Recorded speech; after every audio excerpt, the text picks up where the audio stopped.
My name is Alexander Higgins. I'm the owner, author, creator of the American Test Courses and Exams, gold standard of the American Social Sciences. This is one of the course books right here. I designed that for government entities. It's also for everyday Americans like you and I. Today's topic, it's about Article 1, Section 7 of the U.S. Constitution and the courts. All right. Why doesn't the President of the United States listen to the Supreme Court or any of the courts? Why doesn't it do that? Because it doesn't have to, okay? Or he doesn't have to, or she doesn't have to. Whoever is in office does not have to listen to the courts. They physically do not have to. In terms of flesh and blood reality, they have the tanks, guns, bombs, all that type of stuff under their wing. The only thing that can stop a corrupt executive is money or lack of money. That's what ultimately matters. So we have all this legal talk. We could all use all these Greek and Latin words, but it basically breaks down to guns and money, or the sword and the purse, if we want to use terms from our Federalist papers that were written by Alexander Hamilton, John Jay, and James Madison. If you want to read about their views on the sword and the purse, you want to read Federalist 58 and 78. Those are good places to start reading about the separation of powers. You should probably read all the Federalist papers, but it's kind of hard to read them all. So 58 and 78, they should give you a good idea about the sword and the purse. Guns, money, tanks, bombs, aircraft carriers, all that type of stuff. It takes lots and lots of energy to maintain that stuff. And once you take away money, those things tend to fall apart, okay? A group of people, they can either operate and fight with the machinery and the equipment, or they can build it. But in most cases, they can't do both, okay? So there has to be one group of people that supplies the resources for the equipment, and then there has to be another group of people that operates it. Just when it comes to combative type stuff, it's just it just takes a lot of energy. That's all there is to it. So if you've ever done like a sport like boxing or wrestling, okay, just boxing or wrestling for like 5 or 6 minutes is an exhausting process. Fighting a war is a much more exhausting process, or doing law enforcement missions is a very exhausting process. And troops and law enforcement officers, they can't build their own equipment, okay? They can operate it, but they can't build it and operate it. So there has to be a group of suppliers to these law enforcement officers. Congress is the link in this supply to these law enforcement officers and to these troops.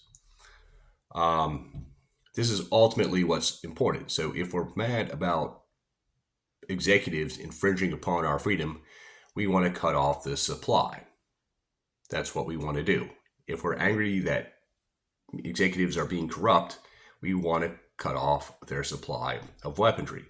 How do we do that? We do that through Congress, our representatives. And after Amendment 17, we can do it through our senators now. Of course, I'm not necessarily sure if Amendment 17 was a good thing or not. That's another rabbit hole to go down. But all bills for raising revenue shall begin in the House of Representatives. And that revenue is a much more powerful effect upon the executive branch, much more than a judge's glorified philosophy or the Bill of Rights. The Bill of Rights is important.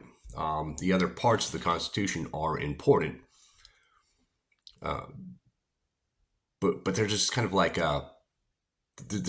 morality, or they're like philosophy. You can think of them in terms of the other parts of the Constitution that way. So you have Article 1, Section 9 of the U.S. Constitution, and that's the predecessor to the Bill of Rights. Article 1, Section 9 of the U.S. Constitution. That's a list of restrictions against the federal government. Then after that, you have a continuation of that list, which is known as the Bill of Rights. And it's about what the government should not do. Society has come together and they've collectively decided that it's wrong to infringe upon that Bill of Rights. However, all it is morality. That's all it is. It's not really a mechanism. It's not really a mechanism, except for maybe the Second Amendment. But the Bill of Rights is not really a mechanism for stopping the government. Neither is the judicial branch of our government. That's not really a mechanism for stopping the executive branch, because what is the judicial branch going to do? They're just going, or what can they do? They can just regurgitate a Bill of Rights argument. Okay, that's what they can do. They can regurgitate a Bill of Rights argument, and they could say, no, you're bad people, Mr. Executive. You're not allowed to do this. And the executive can just ignore all this stuff. Why is that? Once again, they have lots and lots of weapons. That's why. Okay, so weaponry beats philosophy in many cases.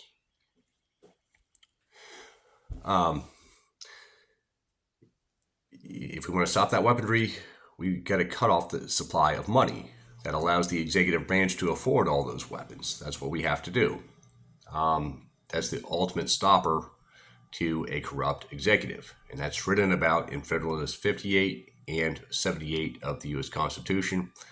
Federalist 78, that focuses more on the judicial branch, and Hamilton makes remarks in there about how weak the judicial branch is. The judicial branch has been weak since the beginning of our nation, okay, or at least since the beginning of our U.S. Constitution. That was ratified in 1788, okay?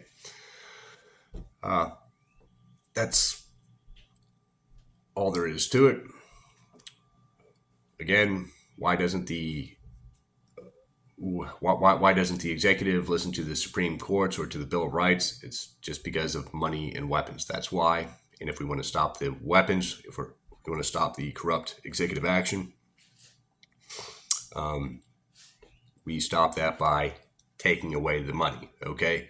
We take away the money for the bombs, the planes, the aircraft carriers, the jail cells, the law enforcement units, etc. I hope that explains it. What else I want to say? Oh yeah. Many of us have a crazy, kind of a messed up paradigm from schools. We're taught that the law is all about courts, the Bill of Rights, expressing opinions. Supposedly the courts are supposed to have these opinions, and Congress and the president are supposed to obey those opinions. That's a messed up idea about the Constitution. That's mainly incorrect. Okay, that's mainly incorrect. It's just not going to work out in reality. The Constitution was designed to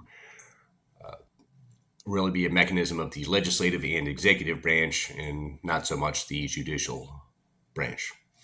If anyone has to make a judgment about the law, it has to be us, and we make judgment upon our legislature. So we should treat the Bill of Rights and the other parts of the Constitution as a checklist on our representatives and senators. And when our senators and representatives fail on that checklist, we need to sound off loudly, and we need to say we're going to kick you out of office when you go against that checklist. We cannot expect a judge or a judge's opinion to really affect the executive branch of the government, okay? Us, through our representatives, can have a bigger effect on the executive more than the judicial branch, okay? By us going to the polls and voting for representatives. That's the most important thing, okay? My name's Alexander Higgins. I'm going to ad-lib these videos. The American Test, U.S. Constitution, recommend this to your local officials. Hold them accountable to the U.S. Constitution.